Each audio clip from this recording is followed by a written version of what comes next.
Okay, welcome everyone to this is Google Meet versus Zoom Telecommunication Tools 101, and I'm Allison Rogers, Instructional Technology Specialist at CCRESA.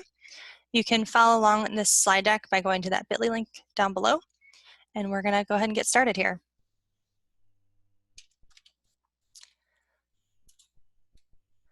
So what we're going to cover today includes just some basic etiquette for telecommunication and using those tools such as Zoom and Google Meet. I'm going to give you just a general overview of those two resources, and then we're going to do some comparisons, specifically focus on accessing both resources, the different settings you can use, screen sharing, muting participants, the chat feature, recording options, using closed captioning, joining and scheduling a meeting, and then also just some additional tips and tricks and some Chrome extensions that I'll be sharing with you.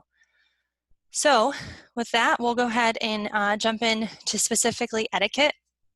I think that we've all probably had enough experience virtually right now with online meetings and maybe even some online teaching and learning experiences. But I just thought it's important to address some of the etiquette, not to say that we don't know, but perhaps our students or adult learners or colleagues maybe just need that reiteration of what's expected of us in an online platform. So my best advice as the teacher or the leader or the person spearheading an online meeting, for example, because I know we're coming from all different types of positions in education, but my best advice is to try and make that online experience feel like a real life meeting as much as possible. So what I mean by that is try and pretend like the screen isn't there and think about what are the things that you would normally do if you were around the table at a meeting or if you were in front of students in a class. You would have those side conversations. You would kind of have that downtime in the beginning. You would bring up some of those humor and personality traits that you might have. You would allow for wait time, which I think sometimes is even harder online. You would give, breaks in learning or breaks between topics and meetings, and you'd want to humanize the experience, right? You'd want to talk about your personal experiences, ask how everyone else is doing. And then again, especially with our younger learners, modeling the behavior you want to see. So making sure that you as a learner, you're on task, or you as a leader, you're demonstrating, the skill set or the expectations that you are wanting to see from everyone else. And then also just being transparent and saying, I'm not perfect here. I'm going to learn from my mistakes. This is all still new to everyone. And so I think sometimes when you humanize yourself that way, it can go a long way. People say, I don't have to be perfect because they're not perfect either. So again, probably some obvious things, but I think sometimes we can reiterate those to our younger audiences and it can be helpful. And then lastly, some additional considerations.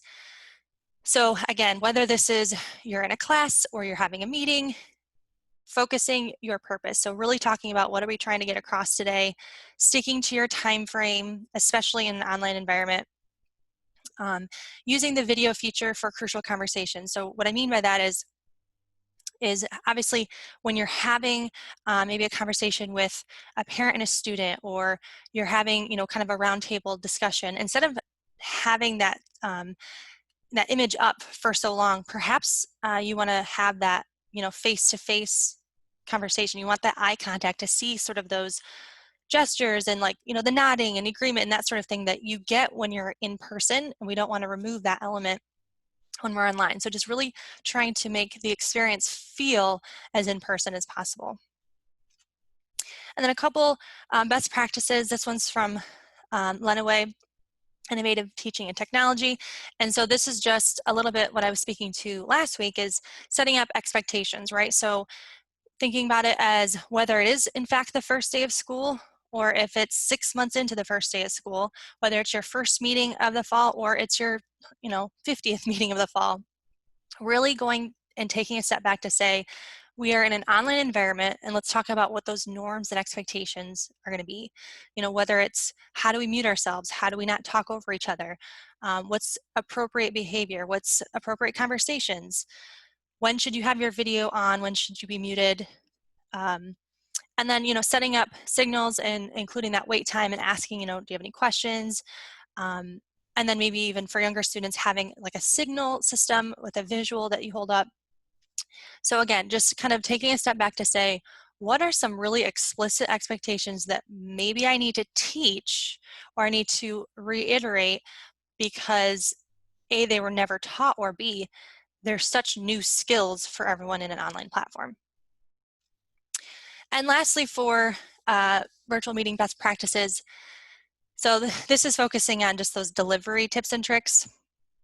And again, some of the features we're going to talk today, depending upon the platform you're using, some of them have different options and settings. So if you have the opportunity to, preset meetings to mute them upon entry, sometimes that's easier. When someone joins, might be some background noise. As I mentioned before, looking at the camera, trying to create eye contact, give that human feel that even though we're virtual, we still feel like we're, face to face. And then ensuring that you're not just giving it, but also taking it, getting that student feedback, allowing that interaction and allowing students to share their feedback. And then really making sure that thinking about, okay, if I was in person, if I was standing up in front of a class, what would I be doing to demonstrate for all learning modalities, right? So if I would be pulling up, an image and pointing at it, I want to make sure I'm doing that virtually too, right? You want to try and make that as seamless as possible. And then lastly, we already mentioned this, but they call it embracing the pause.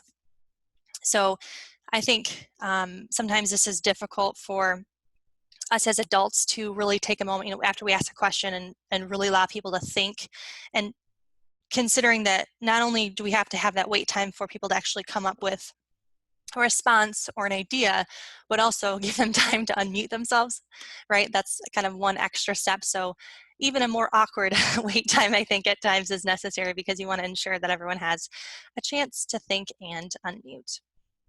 Okay, let's dig into the actual resources here. So first we're going to talk about Zoom, right? I think, well, since we're all using Zoom right now, we're probably at least familiar with it and over the past 10 minutes, right? It's a web-based video conferencing tool, and you can also use the app or use the actual website to engage online.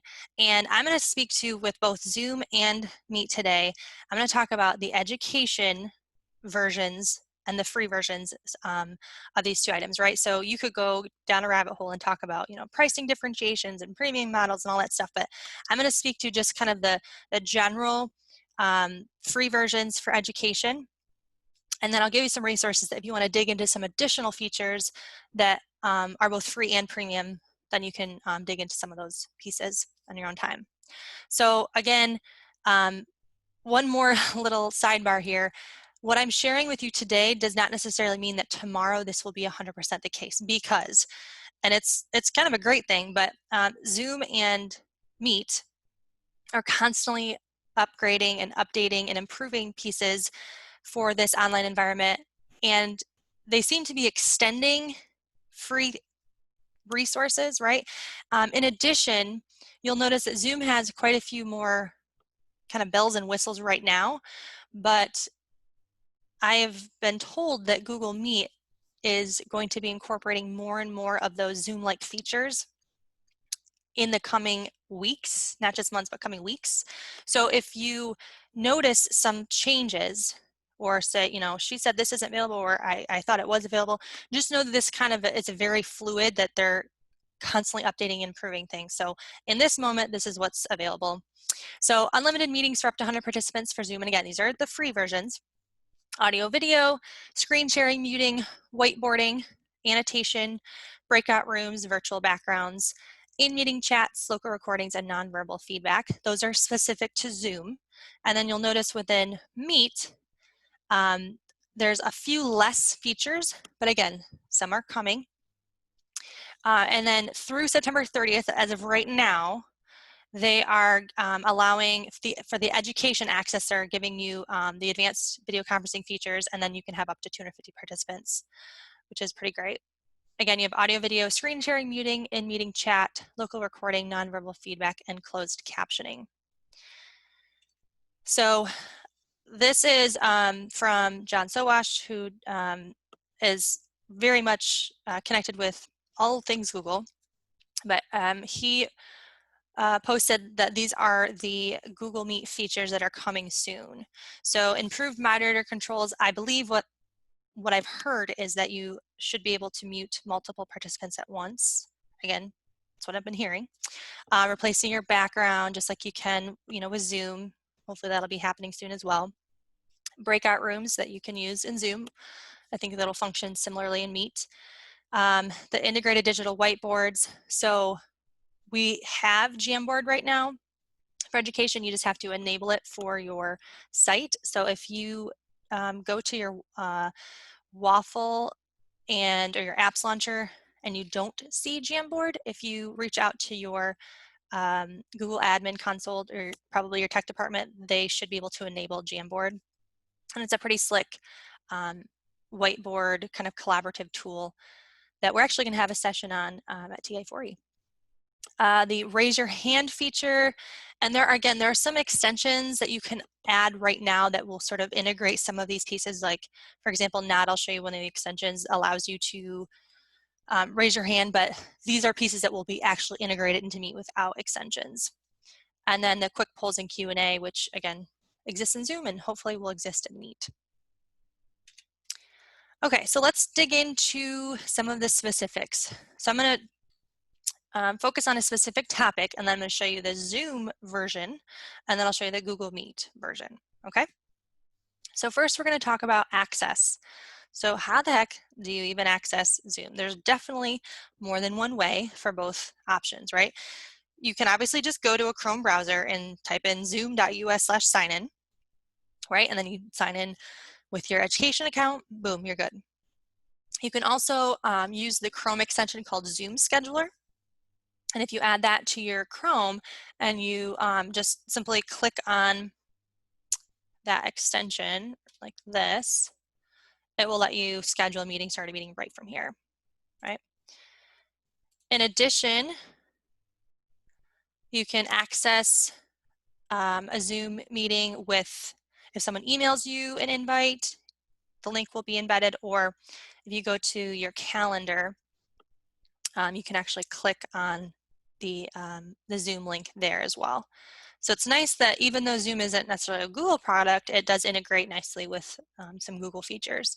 And then also within Gmail there, you may have noticed they've recently added some shortcuts, one of which is a Zoom shortcut.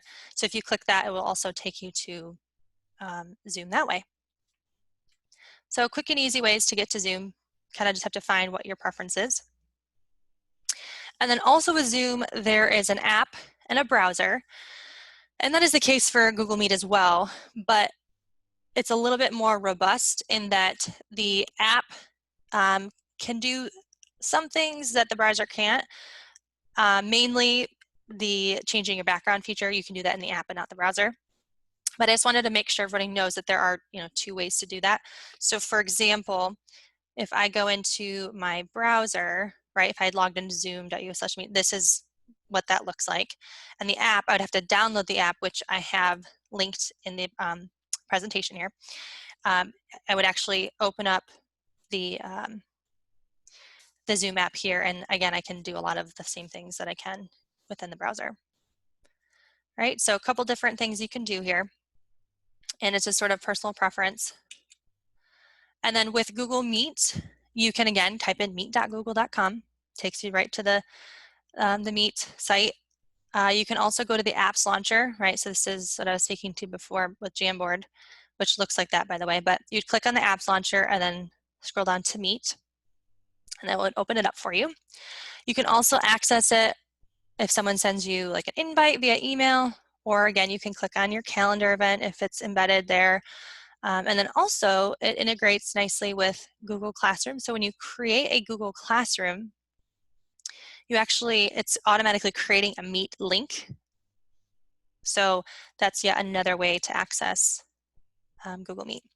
So again, if I were to go to my live site here, and let's say I go to my apps launcher, I click Meet, and it takes me to Meet, right?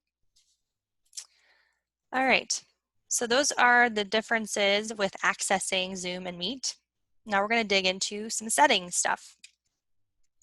So I'm going to show you a little bit what Zoom app settings look like, and then I'll show you the browser version. So if I go into my Zoom app and I go up to my little picture and I click settings, here are all of the settings I can enable, right? So with Zoom, you will notice that you have a lot more opportunity to set preferences and enable different features than you can right now in Meet, right? So you can go, enable the video features, audio, change your sharing screen features, your chat. This is where you'd go to do the virtual background, right? Recording, this is where you can change where your recordings get saved. Profile, you can edit your profile and update a different picture. And then you can add some accessibility features. So settings, a lot of which, aside from the virtual background, a lot of which you can enable within the actual site here as well, right? So if I go to my browser, Zoom, I click on settings,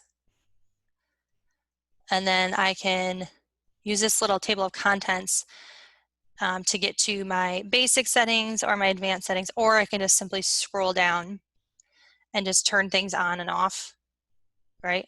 So there's lots and lots of features that you can enable. I'm going to highlight a couple of them in my slide deck here. So requiring a password when scheduling new meetings. So this would set it up for any time you set up a new meeting. Now keep in mind, if you have Zoom meetings already scheduled, it's not going to change them because you've changed them in your default settings. Those will stay the way you have them, but if you set up a new meeting, then those will be enabled. Mute participants upon entry, that's a nice one. Screen sharing, I think this one's really important. If you, depending upon what your purpose is, right? So you might want to be able to allow everybody to screen share, especially if you're working with adults, or even with students, there might be a purpose for them to share their screen. But there also might be an age group in which you don't want to enable that, so you just say host only. The chat, this would be, you could break it into a couple different things. You obviously can allow the chat, which I think is important. You can enable a private chat, so you can actually speak to or type a message to someone individually in the meeting versus sending it to the whole group. So maybe you want to disable that if you're with students. I don't know, personal preference. And then auto-saving chats, I have that enabled just because it may have happened where I maybe forgot to save a chat or two before, so it's nice when it automatically saves it for you. And then so when you close out of the meeting, it's like, boom, done. The chat's saved and the recording is already saved for you. All right, so then let's jump into Google Meet settings. There's not a ton, especially compared to Zoom, but I'll show you what that looks like. So if I'm in a Zoom, actually I'll just jump into the live. I'll just start a fake meeting real quick. So if I'm in a Meet, and yeah, okay. I'm gonna join now. So I can click on the three dots down here, and I go to settings, and then I can enable, disable, test out audio, and then change things for video as well. So if I wanted to change resolutions, that sort of thing, that's literally all there is as far as settings within Google Meet, right? So it's not super robust. Close that meeting up. But there's other features that I'll show you in a minute. So let's talk about screen sharing next. You can do that in both Zoom and Google Meet. Within Zoom, since I can't really show you what it looks like when I'm doing a Zoom meeting, I'm going to use this screenshot for our purposes today. But if you were wanting to share your screen, you would go down to the bottom where it says share screen, and then it would pop up this option, and it would say, which screen do you want, or which tab do you want to share? And then you click share, right? And then all you would have to do is just click stop sharing screen to disable that. So pretty simple, and it's relatively user-friendly whether you are the host or the co-host or a student if you have those pieces enabled. It is also relatively user-friendly for your Google Meet screen share. So again, I'm in a Google Meet and I click the share button, and I am then given these three options: share or present your entire screen, a window, or a Chrome tab. And this is a newer feature, this just sharing this specific tab. And that's kind of nice, especially if you want to, just quickly share one thing, right? I usually just share my whole screen because then I'm going to multiple different tabs, but that's a nice way to just keep it clean and simple, so that way you're not sharing anything that is not meant to be shared with the whole group. So pretty straightforward for screen sharing for both Zoom and Meet. Muting participants. This is important, especially from the stories I've heard from working with the littles, but you'd also be surprised that it's also important in working with adults, right? I mean, we're all lifelong learners, and we all sometimes need to mute people, or need to be muted ourselves. So this is how we mute in Zoom. And what's nice about Zoom is that you can mute everybody and you can unmute everybody all within one click down here, right? If you wanted to individually mute someone, you just hover over their name. So you would actually click the little participants button, which would be down at the bottom, which I keep hovering over mine, which you can't see. But you click the participants button, and then it would give you this little box. And this example only has one participant, but it would list all of your names. And then I would click the little three dots, and I would be able to click mute, and I could mute that person or unmute them. And again, I could enable muting for everybody or disable muting for everybody down at the bottom of that. So that is muting within Zoom. And within Google Meet, it's similar in that when you are in a Meet, you'll see this little box where you can either click on the chat or people. If you click on people, it will list the participants, and then it'll give you this little caret which you can click, and we'll open it up, and it'll allow you to click this mute button to mute participants, right? And for now, you just have to mute individually, but at least in my experience, but I've heard that you'll be able to mute multiple people at once, similar to the Zoom muting very soon, right? That makes sense, especially Meet seems to be used a lot with the G Suite, which we have a lot of Google schools, and so that natural integration makes sense. So it would make sense to be able to mute like a whole class at a time, right? Next is chat. So the chat box feature. We are familiar with the chat box feature in Zoom via this session, but just recently they have added a few additional things. So what you can do is you can click on the chat button down below, and then you can click on, like, just type your message and send it to everyone. That's by default, right? But if you click the drop down, it will let you select the specific name if you wanted to send a private message to someone, and that message is only going to that person, so everyone else in the chat will not be able to see that. If you click the little three dots, it will give you the option to save the chat. But again, if you've enabled that to be happening automatically, you don't have to worry about pushing that button. The new feature, though, is this file button. So you can actually upload a file from your computer and throw it into your chat, which is nice, right?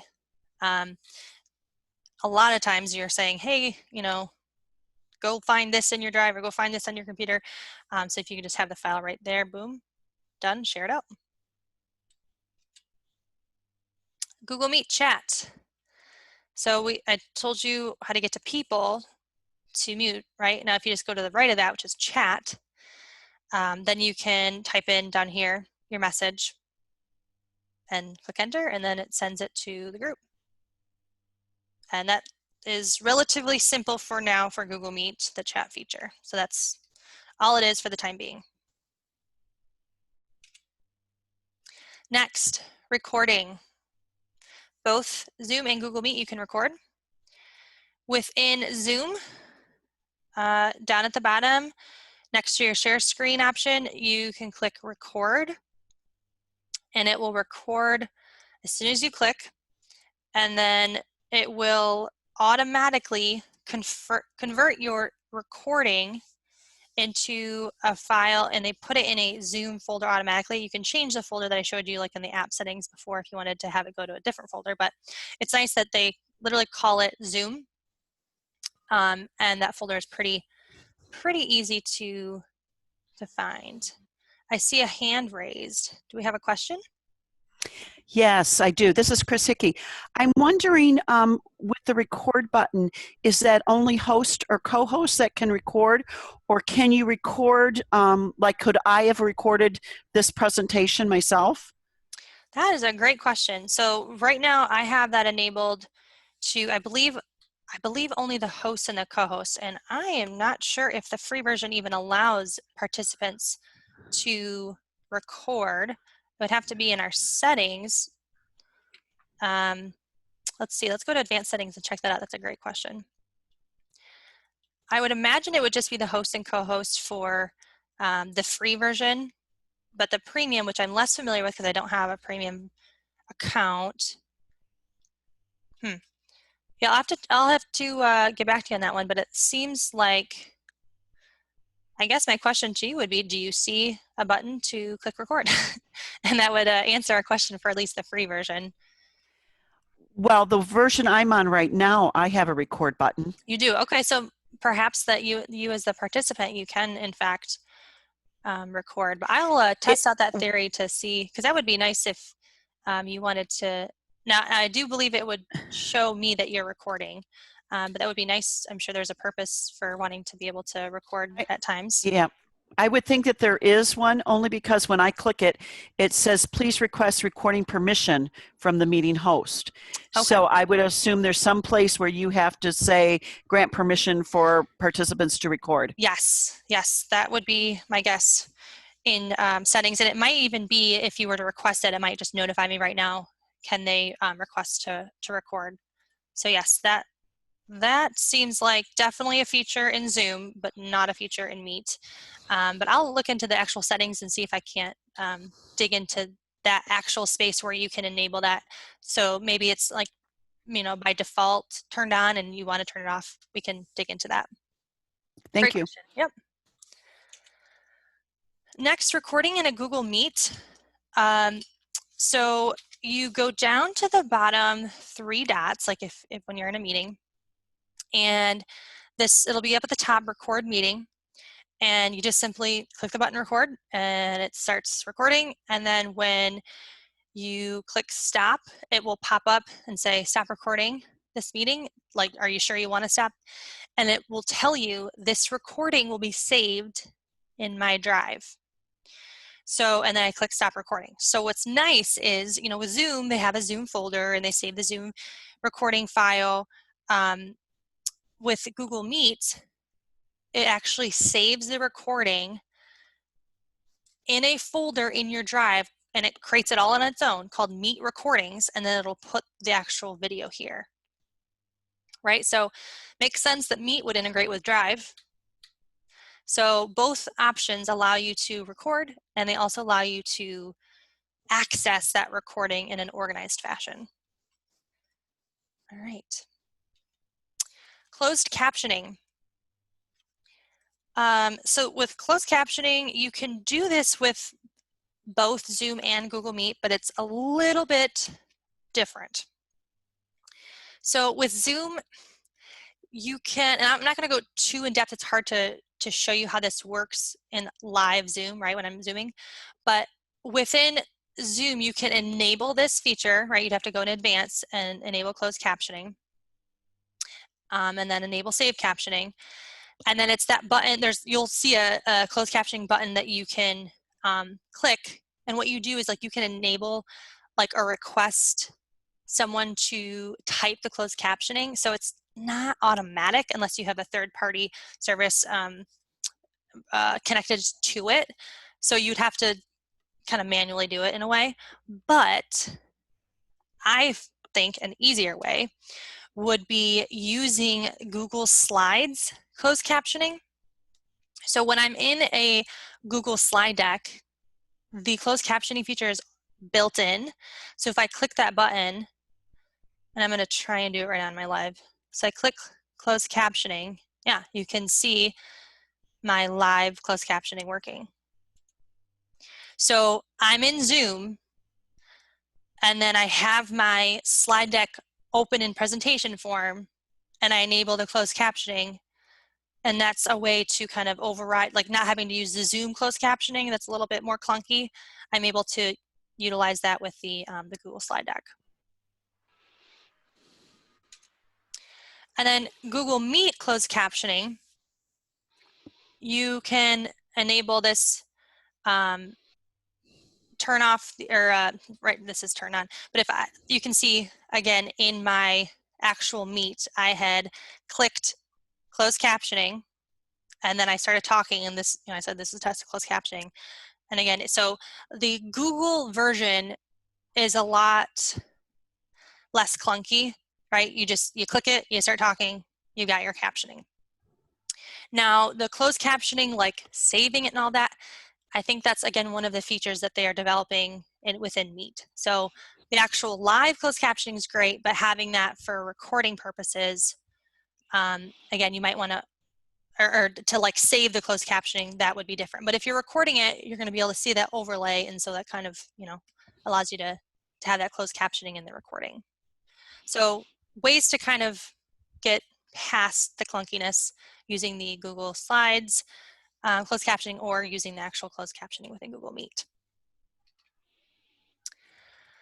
All right, next, join a meeting, right? Kind of a big one. So lots of different ways. You'll notice in Zoom and Meet, there's a bunch of different ways to join and schedule meetings. So I'm just going to kind of showcase a couple of these. So you can join a Zoom meeting link if you have been sent an email invite. You can join if you actually go into your calendar and click on the join Zoom meeting button, right? Right, so both of these Zoom links, whether it's email or calendar, or you can log into Zoom and enter the meeting ID and password if there was a password enabled, right?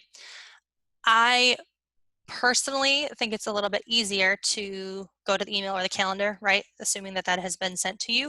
It's just a little bit quicker, but that doesn't mean you can't log into Zoom and then click the button that says join meeting and then enter in the credentials, right? So a couple different ways, depends on your preference. And then same thing with Google Meet. You can, again, be invited via email, click on the link, calendar, join with Google Meet, again, very seamless. Or you can go to meet.google.com and enter the joining information from an invite, right? Odds are if you've gotten the email or the calendar, you might as well just go that route instead of having to enter the code. But if you didn't, someone maybe was texting you the code, that's a way to do that as well. Scheduling meeting. So within Zoom, you can go to your, let me pop into my actual live Zoom.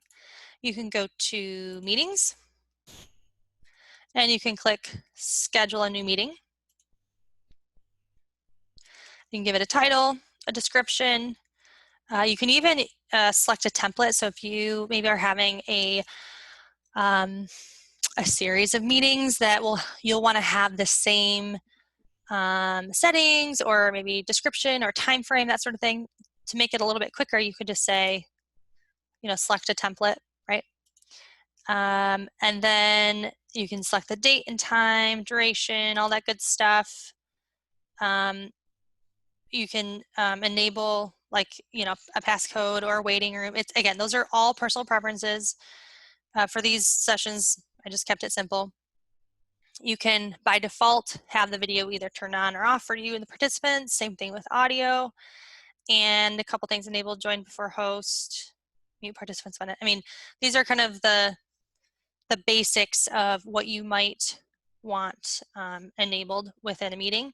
And then you click save, and it will schedule your meeting, and you will then be able to access that meeting by either, if I go to my meetings, right, going in here and clicking on this, or you can say join, or when I actually go into, I'm going to go into this one. If I go into this one, I can enable, I can add this to my Google Calendar, which I highly recommend.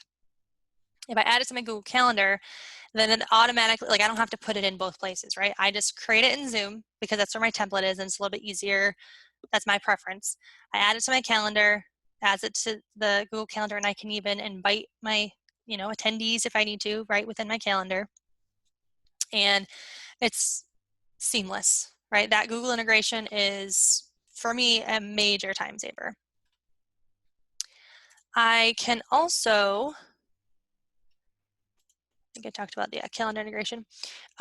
Within Meet, I can also schedule a meeting in a couple different ways. I can just go to, let me see here. I can go to actual like Meet, right? Let me show you where I can go to Meet, and I can just simply like not have anything scheduled, right? But I want to start a meeting. I'll go back to test.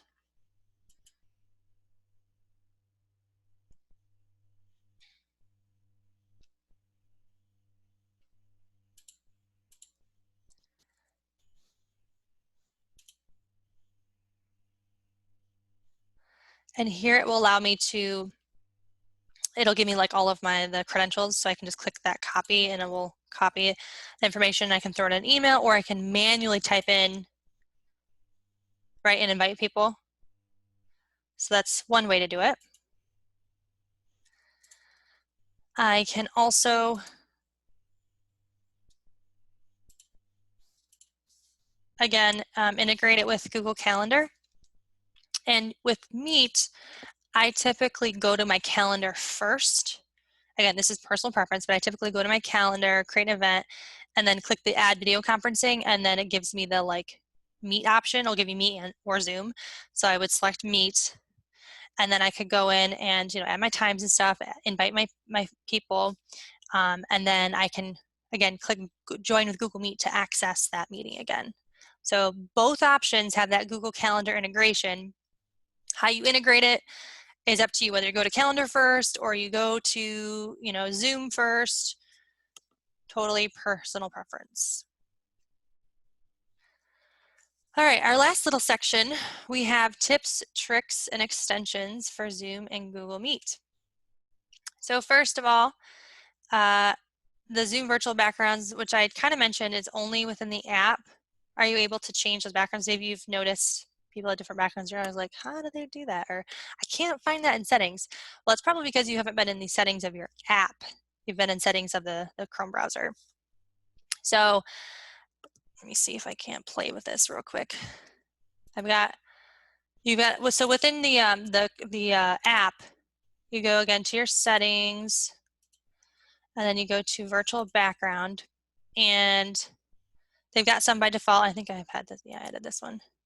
So you'll notice that my background is not great for this one because the lighting where I'm at is not great. So really consider your lighting. That will impact whether or not your background like overcomes your face or if it actually looks pretty real. So like the lighting, having your shades down, that sort of stuff, that is helpful. More of a solid color is helpful. But you can enable all that, and then you can turn it on, turn it off, however you want. And then I'm gonna turn mine off because it's probably distracting. So go to none. Yep. So that's how to utilize the virtual background within the app. Yes, the Zoom recording tip. So I found this out the hard way with one of my first Zoom recordings that I did a couple months ago. When you go to record a session or a meeting and you'd prefer to not have faces, or maybe you have folks that don't want faces, or they, just there's a couple things you can do. You can say, hey, I'm going to record this. If you don't want your face in it, just turn your camera off. And that just is the easiest way to do it, right? Or if you're like me, I right now need my whole screen utilized, right?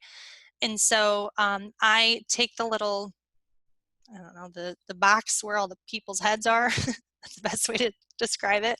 And I click the little thin icon instead of the grid. And it smushes that box to this size. So I can't see people's faces, but then it's totally out of my way. And when I'm recording, it's not recording people's faces, right? So just a little tip if you wanted to remove faces without having to like have everybody turn off their video, or you just need more space when you're recording on your screen, enable the little hide thumbnail video and you're good to go. And then last, we have two Google Meet extensions. First is Nod, reactions for Google Meet. I mentioned this before, but this is kind of what it looks like when it is enabled. If you're interested, you can just click on this link and it'll take you right to the Chrome Web Store. But what it does is when it is enabled, you will have this little box pop up and it'll have like little hand signals and then a little person like raising their hand. And what you can do is during a meeting, you can click the little hand symbols and it'll, like, you can, kind of show enthusiasm or like basically show gestures, right? Like I disagree, I agree, that sort of thing. And then also you can click the little person to like raise your hand, right? So I believe that down the road, this Nod extension will probably become less relevant when they integrate like a raise your hand function built into Meet, but I don't know, it's kind of nice. And you can see like when people are in there, like the different, I don't know, some of the reactions are kind of fun. So it gives a little bit of a fun element to your Meet. And the next extension is one that was recommended by John Sawash, but I have not personally tried it, so I'm interested to hear people's experiences with this. But it's called Meet Attendance, and you can collect attendance. Basically, it's like having a Google Sheet, like talk to Google Meet, and so it like pre-populates your attendance for you. I don't know if it's perfect, but I know this has been very much a topic of conversation, especially as we approach the fall and potentially the online learning piece. How do we take attendance? So this Meet attendance extension might be something that you might want to look into. All right, and lastly, as we wrap up today, I wanted to showcase just a couple of resources that I think you might want to peruse if you want to dig into some of the settings and features that we talked about today, but also maybe the ones that we didn't talk about today, right? So most of these are still within the free version, but you can also go to Zoom Help Center and look at some of the premium version features. But for example, like digging into all of the controls in a meeting, or host and co-host, enabling that feature. Breakout rooms, and that's a whole nother big conversation. How do you make that work? How do you manage them? How do you pre-assign participants, right? And then for Google Meet has a really great training help center. It's called their G Suite Training Center. And they've got a lot of really cool things. I just showcase some of the big ones that I thought maybe you might be interested in: changing screen layouts and pinning people, muting people, captions, phone audio, all that good stuff. But if you actually go to the site, like you've got guides, videos, you can scroll through, lots of really clickable links. Yeah, so this I highly recommend if you're ever wondering what's going on with Meet or how to enable some of that stuff. And as things are added within Meet, I will be sure to keep you apprised of those additions, whether it's Tech Tip Tuesday or additional sessions or trainings, tutorials, etc. But with that, those are the main resources and tutorials. And before I jump to the chat to address questions, just want to mention there's one more week of our Summer EdTech training series, and that is next Wednesday, July 29th at noon. And that topic will be Screencasting 101.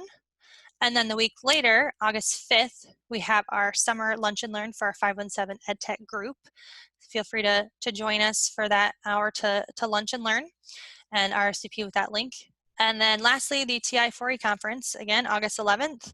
Make sure you register, and love to see you. So I'm going to go ahead and stop my recording and jump to the chat.